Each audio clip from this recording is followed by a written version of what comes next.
Tetapi justru dari debat ini menjadi rujukan referensi modal awal bagi calon pemilih untuk menentukan pilihannya. Okay. Nah, itu tanpa harus didikte, karena sudah melihat sendiri. Saya kira dengan melihat mereka berbicara itu cukup bagi masyarakat untuk bisa menentukan pilihan. Kan dilihat tuh, kita suka gestur yang mana, kita lihat ekspresinya, kita lihat penampilannya, cara jalannya, tingkat kesopanannya mungkin, ketegasannya, penguasaannya, itu orang sudah bisa lihat keseluruhan.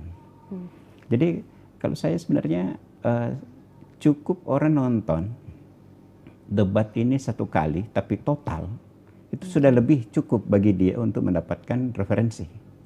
Karena debat berikutnya itu lebih kepada penguasaan-penguasaan bidang-bidang lain. Tetapi dari aspek hal-hal yang bisa dinilai, itu sebenarnya debat pertama lebih dari cukup. Kan artinya kita hanya melihat debat pertama, kita sudah bisa menentukan. Ini kan pilihan kita adalah memilih siapa yang cocok untuk kita pilih sebagai calon presiden. Tidak karena tekanan partai, tidak karena tekanan karena pengaruh uang, karena pengaruh orang lain, tetapi murni kita menentukan pilihan sesuai dengan hati nurani. Oke.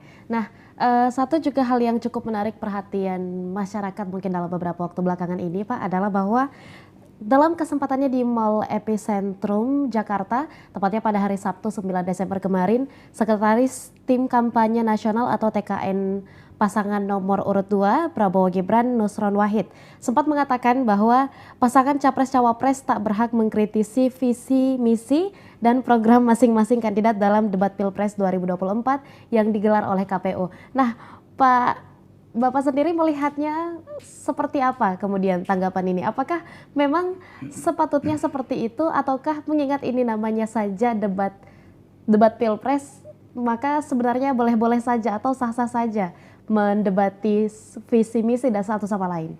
Saya kira hal yang wajar dari bahasa tim. Apakah dia justru menghendaki format ini atau tidak menginginkan format ini, itu sangat tergantung kepada KPU-nya. Hal yang menggembirakan itu adalah secara keseluruhan ya, dari pasangan itu menyerahkan sepenuhnya debat ini kepada KPU.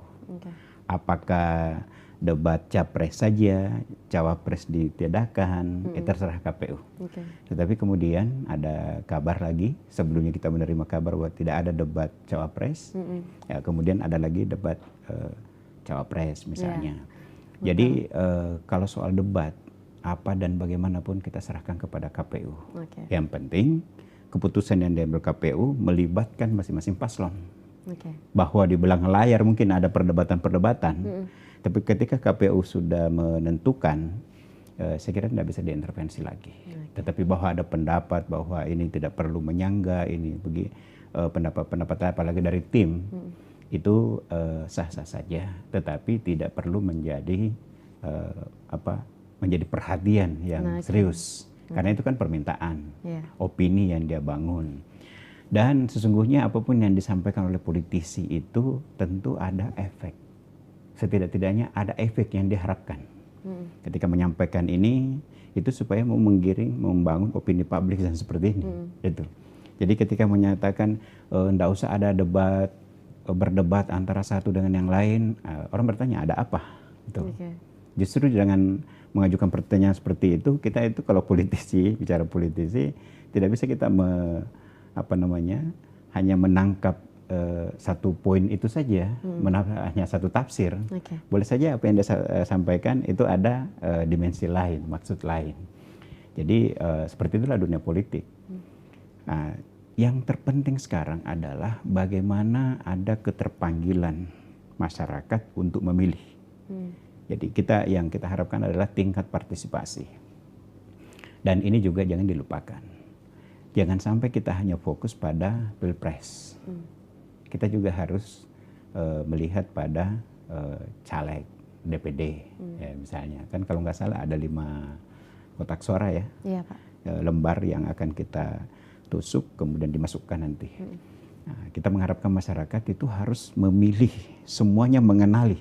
Jadi sebelum masuk di TPS sudah ada itu nama di benaknya, saya akan colok presiden yang ini, DPD yang ini, DPR RI, DPR provinsi, kabupaten, kota itu sudah ada seharusnya.